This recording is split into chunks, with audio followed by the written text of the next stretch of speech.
Hello again, everybody. Zack Attack is here at my WWE Raw review for tonight, Monday, October 28th, 2013. Of course, the aftermath of Hell in a Cell. That was a pretty decent Raw tonight, especially with a great opening with a bad ending. As you would see from the title of this video, let's get started with the opening segment involving the new World Heavyweight Champion, Super Cena, coming out about his victory, but coming back from his injury a beat too soon, especially on the naysayers like JBL. Now, I said if you haven't or have seen my thoughts on the Hell in a Cell results video, I predicted two things was going to happen on Raw tonight. I was right on at least one of those predictions. I thought Shawn Michaels was going to come out and said he was forced to super kick D-Bry, but he wasn't really forced, as we would see later on in the broadcast. But my second prediction, which I hope was going to happen, did well, let's say I was hoping Sandow was going to attempt to cash in on Cena, and he did try to attempt to cash in on Cena. At first, he kind of teased with Cena, saying he wasn't going to cash in tonight. He kind of like teased it, but indeed, Sandow was having an intention on cashing in tonight, nailing Cena with the briefcase, specifically on that injured arm, attacking it all over the outside of the ring area, running against the ring post, and the BR Handall having his arm on the bottom of the steel steps, nailing it with the steel chair. And after that attack, especially after that move, Sandow indeed gave the briefcase to the referee, was ready to cash in. So there we go. With Cena's arm at a weakened state, we head towards the cash in on the Money in the Bank briefcase World Heavyweight title match involving Damien Sandow and John Cena. Pros and the cons. The pros, the match was pretty good. Match was pretty good, very intense, very back and forth matchup. And I've hated Cena a lot lately in his character, but Super Cena really showed strong tonight, though. But still, I'd give Cena for taking probably his biggest ass whooping in a while. And he just really fought, of course, this whole mantra that Sandow was making fun of the entire night. Come on, Cena, never give up. Rise above the hate, Cena. Hustle, loyalty, respect. And indeed, Sandow was just nailing Cena with every big move possible, really nailing him with the "You're welcome" move, and really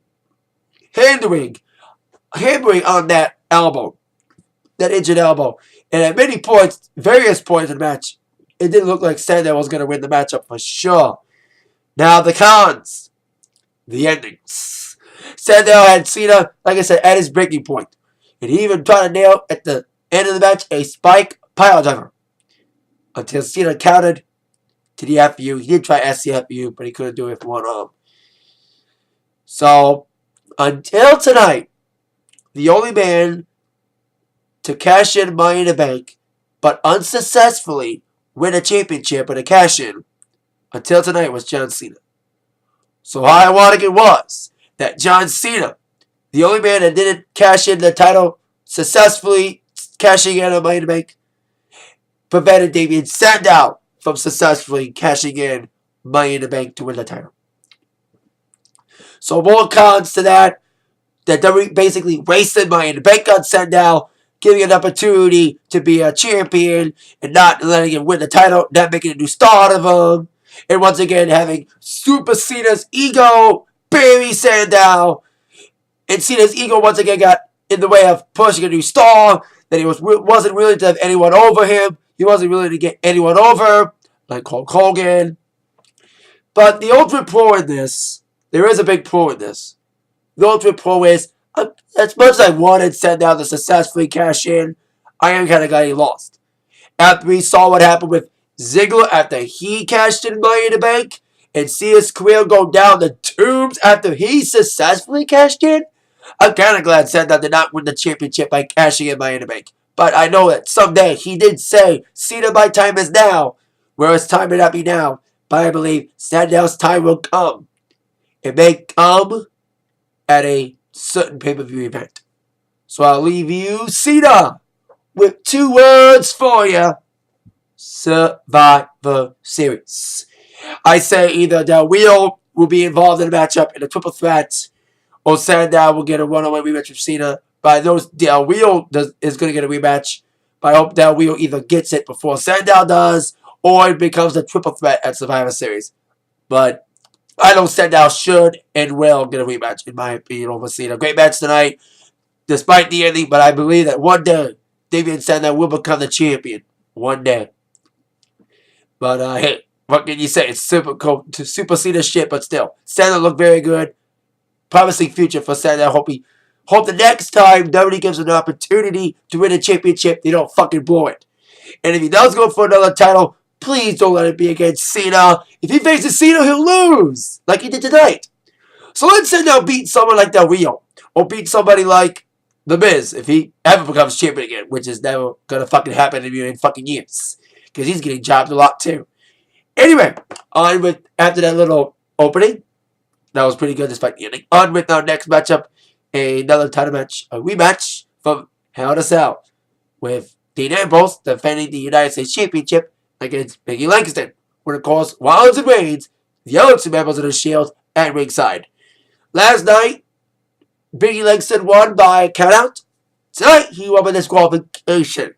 Biggie had Ambrose on the rocks a few times. He had him shaking a few times. He was going for a move, going against the ropes until Roman Reigns tripped him up against the ropes, pulled the rope down as Biggie was up against the ropes, which caused disqualification with Reigns, like I said, pulling the ropes down.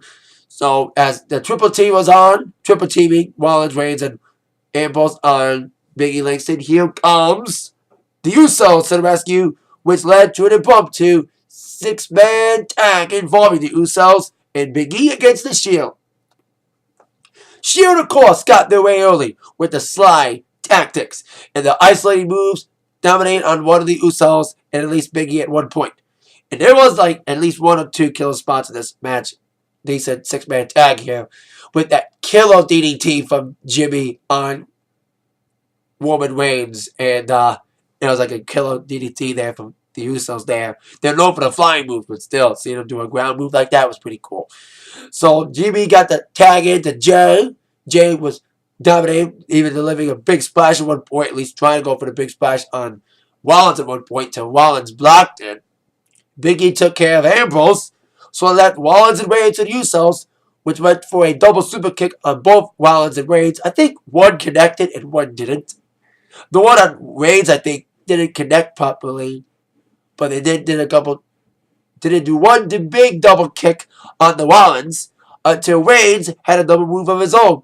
Double spear to both Jimmy and Jay, which led towards Reigns getting the 1-2-3 pin victory for the Shield. So there you go. Killer spear move, double spear, getting the victory for the Shield.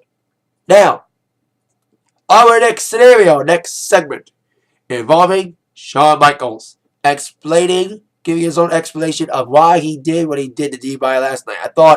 I predicted this on my thought on the Hell in a Cell results video today. I thought Shawn was going to say I was blackmailed, I was forced into doing this against my will, against my best friend. But he did say that D-Bry, he did say to D-Bry face to face. At least he was man enough to do that, despite once again being a heel for the first time in years. I never thought Shawn would be heel again, but he is now. Because Shawn said, I defended my best friend. You hurt my best friend. Triple H came out there. You need him. I had no other choice but to stand up for my best friend and super kick you. Or in other words, I'm kissing Triple H's ass. Or specifically, in the fans' words, you sold out. So, I hate the fact Shawn screwed D-Bry, but it's nice to see Shawn Michaels turn heel again. I never thought I'd see Shawn turn heel again.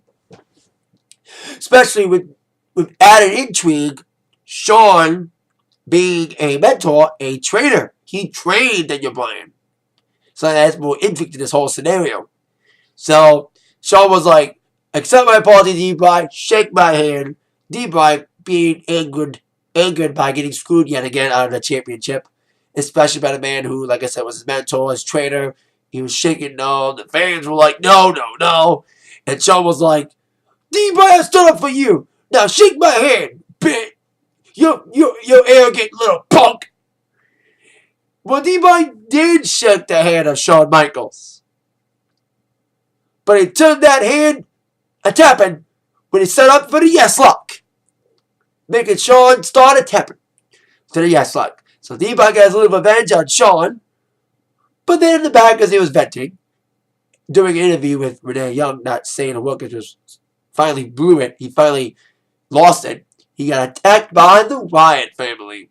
Big night for the Wyatt family. I think it was a big stepping point for the Wyatt family tonight. Taking out not just D-Bug, but another big name tonight who I'll get to in a moment. So D-Bug got double teamed by Harper and Warren, which set up the sister Abigail by Bray on the concrete. And he ended it with the whammy of Brian's head with a rolling case. And that image of D-Bry after getting hit with the case of him on the ground with his eyes closed, just shaking, was just fucking scary. And there was a phrase that Bray Wyatt said after he attacked, then, Brian and the other guy he attacked later. He said, "The devil made me do it." I say the devil is Triple H. The Wyatts could be Triple H's new stooges. Besides the Shield being Triple H's cronies, I think the Wyatt family could be the Authority's new cronies. That's what they're called now. Triple H's 70's now called the Authority. Like John Mellencamp always said, "I fight the Authority, Authority always wins. Hey, I fight Authority, Authority always wins." Anyway, on with our next scenario involving Los Matadores facing for the millionth time the Job Squad. 3MB.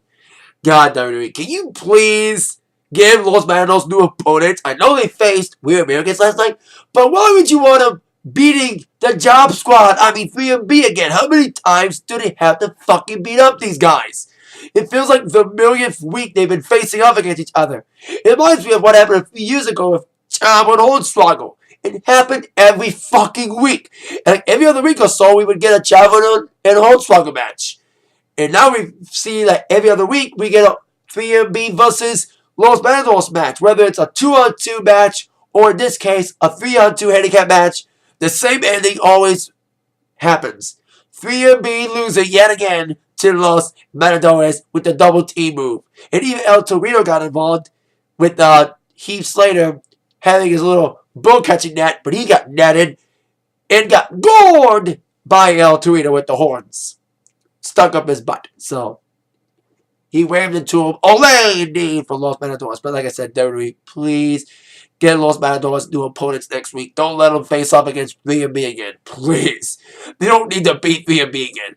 Let 3MB lose to another team that hasn't been on TV lately. That was on TV for a shilling of WWE products like R-Truth did last week. Of course, I'm referring to a team who should get pushed yet again, like Ziggler. The primetime players. Our next matchup, a lot of tags tonight. We got another tag, a Divas tag, should I say, with AJ Lee teaming up with her muscle, Tamina against the Bella Twins.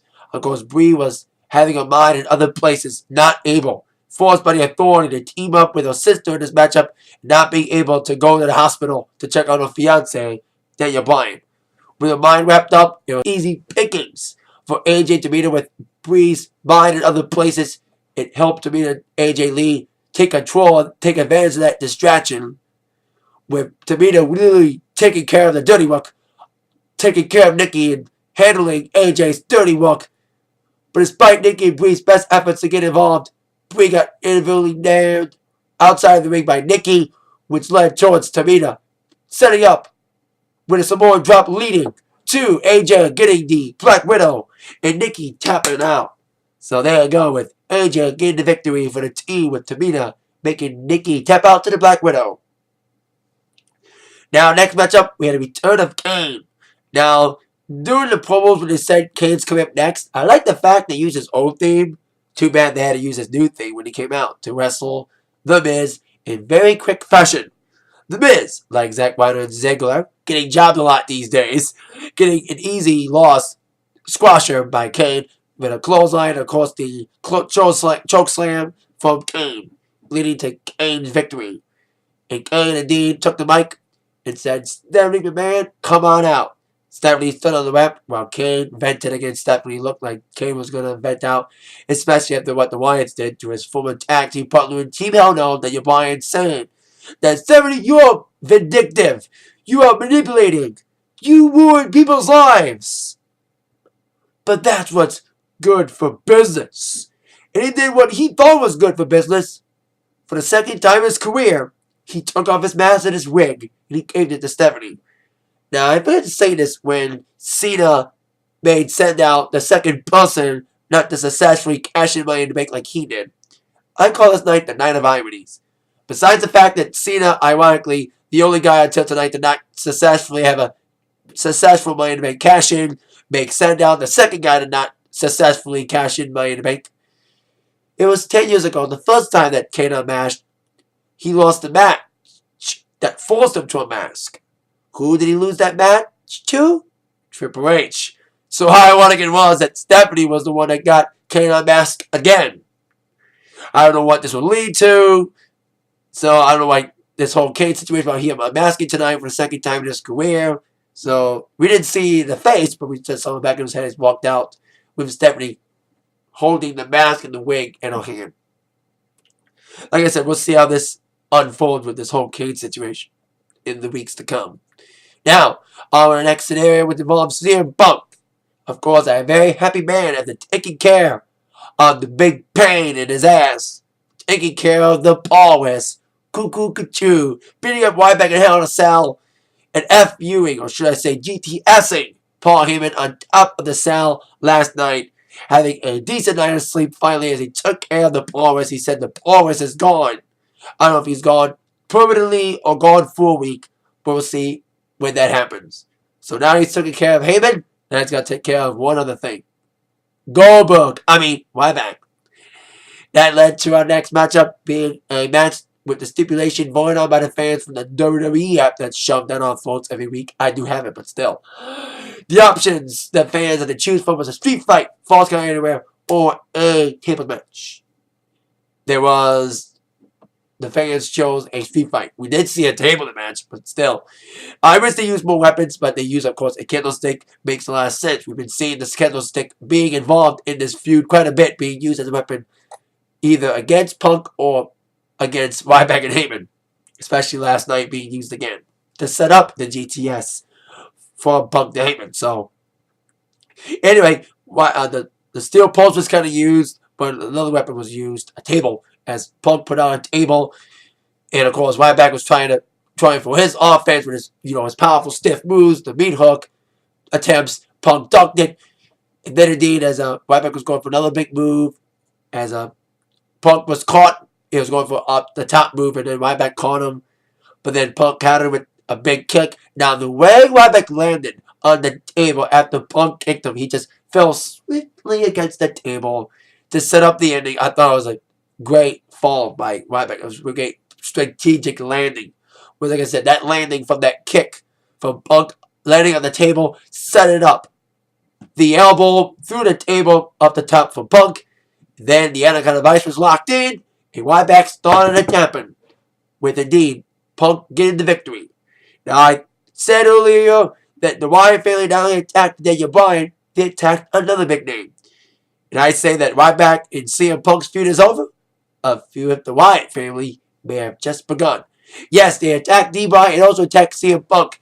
His lights went out after Punk's victory, and creepy entrance and all, here comes the Wyatt family. They're here with Bray Wyatt watching from his familiar rocking chair in the lantern blown out. Bray's henchmen, of course, Harper and Warren, started feasting on CM Punk and started double teaming and holding him up to get the Sister Abigail from Bray. But as Bray was getting ready to set that up, Punk headbutted him, trying to fight back until he was knocked back down again by a killer clothesline by Harper, which indeed set up the second attempt and successful attempt of the Sister Abigail by Bray Wyatt. Once again, saying like he did when he attacked D-Bry, the devil made me do it. Once again, I say the devil is Triple H. New cronies, the Wyatt family, looking for the authority, Triple H and Stephanie. So there you go. Now, on our next matchup, another tag match involving the tag team champions beat in a non-title match. Cody Rhodes and Goldust taking on Jack Swagger and Antonio Cesaro, the real Americans. Of course, Goldust. I've been saying this about Goldust ever since he came back in that match against Randy Orton, which was part of this whole Cody Rhodes getting fired storyline, which helped Goldust get back in the company. I'm glad he's back in the company. He looked very good in that match, and very good again tonight as Goldust started off the matchup. But indeed, Antonio and Swaggy proving once again that they are a great tag team. Took control of the matchup, isolating, goes down to the corner, going for the big double team moves, but of course the Swagger Bomb leading towards the leapfrog from Cesaro with the Warrior Stomp, and the ending of the match was just chaotic. With all 4 men in the ring, with Cody delivering the beautiful disaster kick to Cesaro after Goldust broke a count that Cesaro did on Cody to save the matchup numerous times. And then even Goldust countering the Patriot Lock. Swagger had the Patriot locked in various times. And Goldust got out of it one time. He counted out of it. And then, of course, Swagger and Goldust fought as Cody and Cesaro was fighting out. Goldust got chop blocked by Swagger, leading towards, once again, the Patriot Lock being locked in. And Goldust started tapping. So there you go. We're Americans with a big victory, getting a big win over the tag team champions in the non-title match.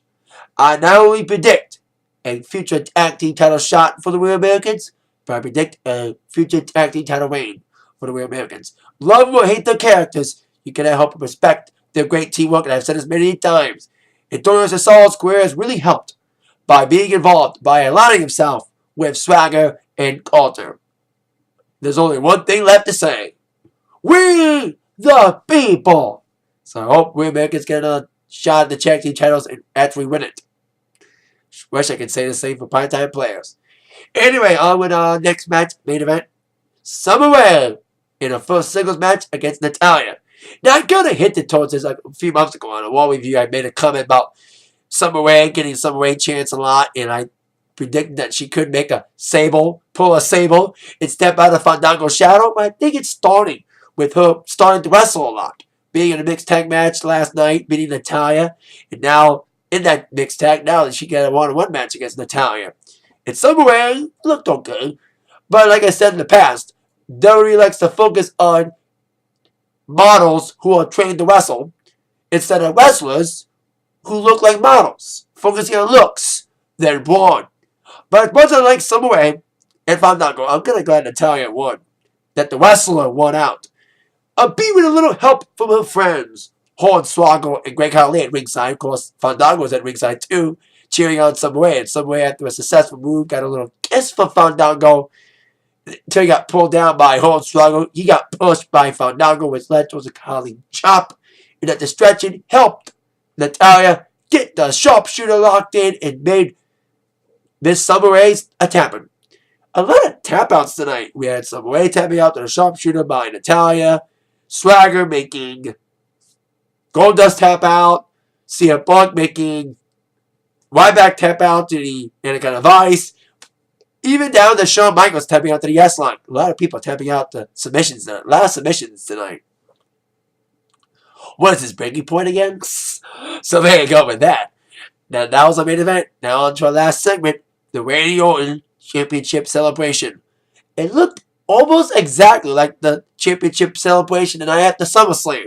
All the superstars on top of the ramp. The Shield bringing security. Red carpet treatment in the ring. Which represents saying that 10 years ago, when I was looking at the then good roster, I was looking at all the superstars on that roster. And I was saying, looking at them and seeing who I thought was a future star. That future star to me was Randy Orton, the man I put in Evolution. We've had our ups and downs. But in the end, I knew he had star potential. And he is now the face of the WWE. So here comes Randy Orton, about to make a speech. And he did make his little speech. And it's just me, or the Randy Orton have a sore voice tonight when he was speaking. I think his voice was kind of foggy tonight. Now, I thought to myself that 2 people was going to interrupt the celebration. The first thought in mind was, okay, I thought Daniel Bryan was going to crash the party. That was until the Wyatt family took him out. So who would be my second choice to crash the party? Which would indeed be the correct choice? Well, it's the Fired Big Show coming out, running to the ring, taking care of the Shield, eliminated the security with a little help from the Usos and Cody Rhodes and Goldust, helping Big Show fight the Shield all the way to the back, leading Big Show an open path to Triple H and Randy Orton. He ran into the ring while Randy Orton and Triple H ran from the ring. Big Show gathering Mike talking about this big lawsuit, suing Triple H for all this shit tonight. Started this lawsuit shit that could cost Triple H and Stephanie millions of dollars. Millions of dollars. Had to make that PTP reference. And was it just me, or did I have the same thought as everybody else did when they aired that segment involving David Otunga talking about this whole Big Show lawsuit? Wow, David Otunga still in WWE? He's still hired? Wow. I thought David Otunga was fired. Anyway, Big Show talking about this whole lawsuit shit and this whole restraining order on him, once again, initiated tonight, as it was last night at Hell in a Cell, is I don't care about this restraining order getting arrested. I don't care. I got nothing left to lose. I'm sick and tired of seeing this go down. It's making me sick to my stomach. I need to do something about it. I need to take a stand, finally. So as Big Show was making a statement to Triple H outside the ring, Randy Orton went back to the ring, nailed Big Show with the WWE Championship, taking him out momentarily. But as Triple H instead was egging on Orton to knock him out again with the belt, boom! KO from the Big Show, weapon of mass destruction, knocking out Orton, which left Triple H all alone. It looked like Triple H was going to finally have the showdown we've all been waiting for with him and Big Show. Triple H took his suit jacket off. He started to unbutton his shirt a little bit. But of course, the little wife of his, Stephanie, held him back from getting any physical activity with the Big Show, especially after what he did to Randy Orton. I think this whole storyline with this whole Big Show storyline would lead towards either one or both of these two things. Vince McMahon coming back on television and rehiring Big Show to take care of this lawsuit, or B, Triple H fighting Big Show at Survivor Series. So I'd say one of those or both of those things will happen. So that's how we end Raw with Orton and Triple H's night not going the way they intended, with Orton getting knocked out by the Big Show and Triple H not wanting a piece of Big Show this evening. So there we go. Big Show standing tall tonight. And that is it for my Raw review this evening. Thank you all very much for watching. With that in mind, you have all been attacked by the review from Zach. Thank you very much. Have a great rest of your Monday night. And great rest of your week, everybody. Yes. Yes. Yes.